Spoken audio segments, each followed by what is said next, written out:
What's going on, everyone? So we're pretty much here. Made a video earlier today talking about Media Day. If you didn't check out that video, go check it out.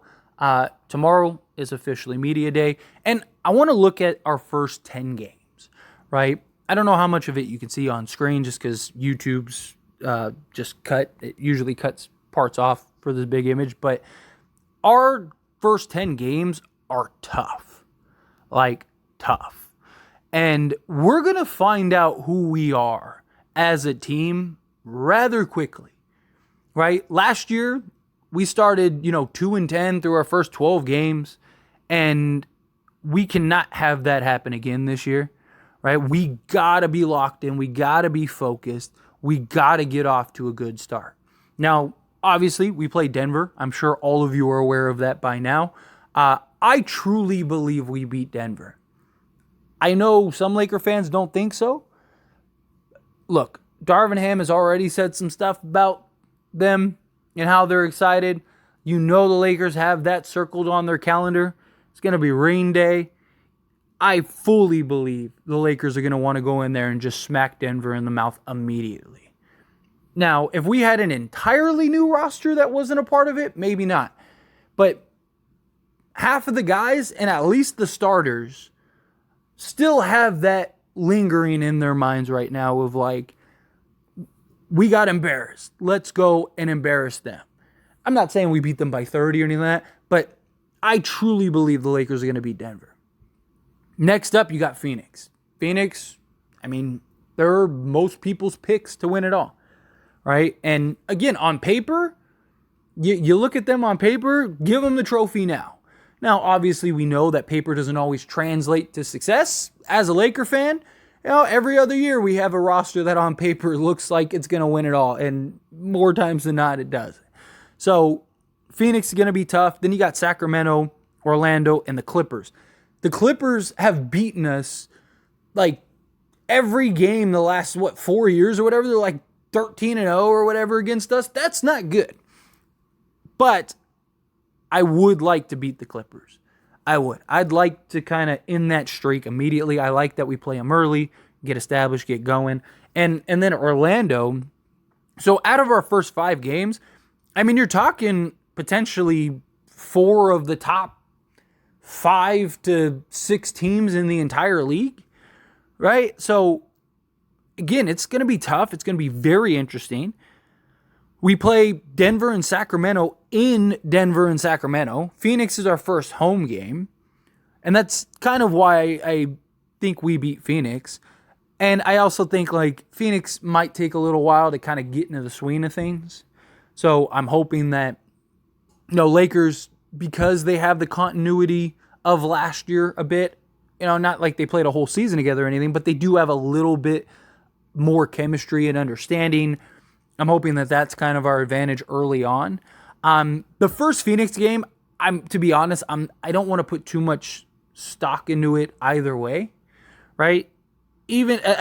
Obviously if we lose by 30, then that's a real problem. But even then, I don't want to get too high. And even if let's say we beat them by 30, I don't want to get too high. Don't get me wrong, I'm going to be talking smack if we win. You best believe it. If you follow this channel and you're familiar of the live streams and the watch alongs and all that stuff, oh, believe me, I'm going to be in that live stream talking mess, right? But in reality, I don't want to I'm saying it now. I don't want to put too much stock into it. That's just the fandom in me, just wanting to talk, right? But I don't want to put too much stock into Phoenix regardless, because again, they're probably going to take a little while to figure things out. Lakers still, they need to kind of figure everything out and build some chemistry. But I think we'll learn more about the Lakers than Phoenix, right? Again, if Phoenix beats us by 30, that's not good, considering, like I said, they probably are going to take some time to figure out. If we beat them by 30, I don't know how much I buy into that. Right? Because I just think Phoenix is still going to be very good. But that's neither here nor there, right? The other team that many people have circled as that's a win is Orlando. I don't know, right? I definitely think we beat Orlando. But Orlando, the last 2 years, might even be 3, but I know for sure the last 2 years, they've had an entire month stretch. Granted, it's just a month of the season, but still, an entire month stretch where they were the best team on both sides of the basketball. And the issue with them is they just haven't been able to put it together. Is this the year that they finally do that? And you also have Paolo Banchero, who was, playing with Team USA. We've seen what that does to players, how that kind of, improves them and they are just better after. So, I don't know. I don't circle Orlando as like guaranteed win. But being at home, I'm going to take it. Right? Then we play Orlando again, which is, it's tough to beat 2 teams in a, 4-day span, but we'll see. Then you got Miami, Houston, Phoenix again at Phoenix, and then Portland. The one team that I think, circle your calendar as a W, I think is Portland. So there's 1 win. I think we beat Denver. There's 2 wins. I think we beat Orlando, the one at home. That's 3 wins. I think we beat Miami. There's 4. I think we beat Houston. That's 5. Right? So I think at worst, during this 10-game stretch, we go 5-5. Me personally, I'm going to say we beat Phoenix that first game. We start the season 2-0. Right? I think we lose to Sac. And I think we beat the Clippers. So that's 7 wins. And then I think we lose to Phoenix that second game. So I think we go 7-3 during this stretch, the first 10 games. So I have us personally, and obviously this is just for fun, give or take, right? Lakers could start the season 10-0, right? They could start the season 2-8, right? Who knows? But my guess, I think we go 7-3 during that stretch. I think I have the 3 losses, Sacramento, because I just think we'll beat Denver, we'll beat Phoenix. There'll be all the talk conversations. Then you got to go to Sacramento, and I could just see Sacramento being that trap game almost, right? Where it's like, oh, Lakers are 2-0. They just beat the 2 best teams in the league. Let's go. Let's get it. And then they play Sacramento, and they just lay a dud or whatever. Don't get me wrong. I would love for them. I'd love for them to just go win all the way till that second Phoenix game, right? Beat Denver, Phoenix, Sacramento, Orlando, Clippers, Sacramento, Miami, and Houston, and then go to that second Phoenix game 8-0. I'd love for that to happen. And if we can go 9-1 on this stretch, that would be ridiculous to me. But I think 7-3 is fair, right? I think our 3 losses, like I said, is Sacramento. I think, Sacramento, Phoenix for sure, those 2 games. And then I think we drop some random game. Like I said, maybe Orlando again or whatever, right? Miami, something like that. But I think we go 7-3 is my guess. But look, we got to be ready, right? LeBron and AD need to be hungry, focused, locked in. Both of these guys have been working like a madman.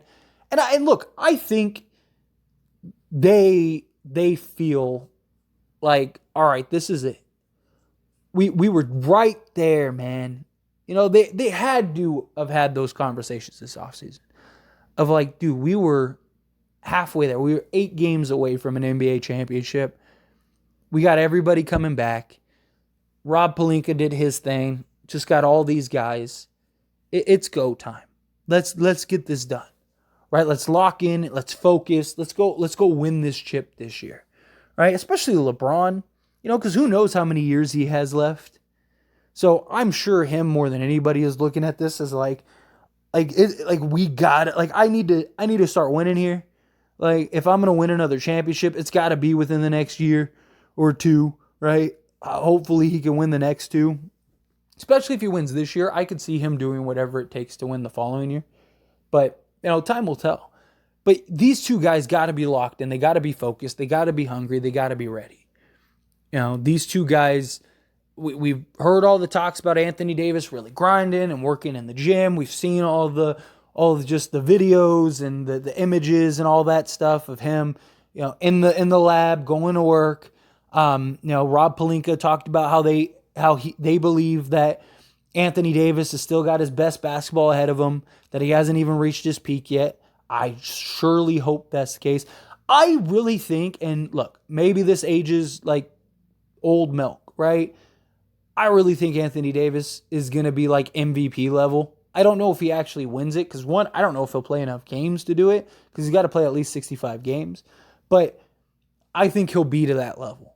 I really do. I think this is the year that we kind of see him as the number one guy and kind of the main guy, and LeBron kind of deferring a little more to him. At least that's my hope, right? Darvin Ham talked about how he needs to, do a better job of getting AD involved and establishing him as the number one guy. AD's been putting in the work, and we already got the reports, thanks to Austin Reeves, about how Anthony Davis is shot looks like it's back, and if that happens, that would just be beautiful, man. That's just kind of been the issue. 15 out, he's been so rough, man. But if he can just find that stroke, and I'm not even talking about being elite anymore. Like, I'm just talking about like just be serviceable from three, right? Just be enough to where teams have to contest it, right? Especially if you're going to play the four, he's got to be that, right? This roster is just so insanely stacked, so insanely deep. We got so much versatility, so much scoring. I think we're going to be better three-point shooting-wise. I really do. Rob Pelinka talked about that too a little bit. Talked about how like that was a key point of emphasis, like going and getting shooting. And I really do. I mean, I don't think we're going to be one of the best teams in the league at three-point shooting. But I actually think we'll be at bare minimum middle of the pack. I wouldn't even be surprised if we're like top like 8 to 10. Because, you have Austin Reeves and D'Lo, who both shoot 42% from three, let's call it 40%, right?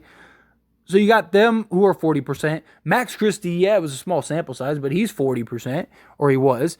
Gabe Vincent is 38 to 39%. During the regular season last year, he was rough, but he's going to get better looks and shots than he ever has had. And he was like 42% on like catch and shoot threes. Christian Wood's 38%. Right, Torian Prince, 38, 39%. Rui Hachimura, can he translate? I don't expect him to shoot 50% from three, but can he just translate to like 36%, 37%? Right, you start averaging everybody out, and assuming LeBron, hopefully, knock on wood, he averaged 7 3-point attempts last season and shot like 20%.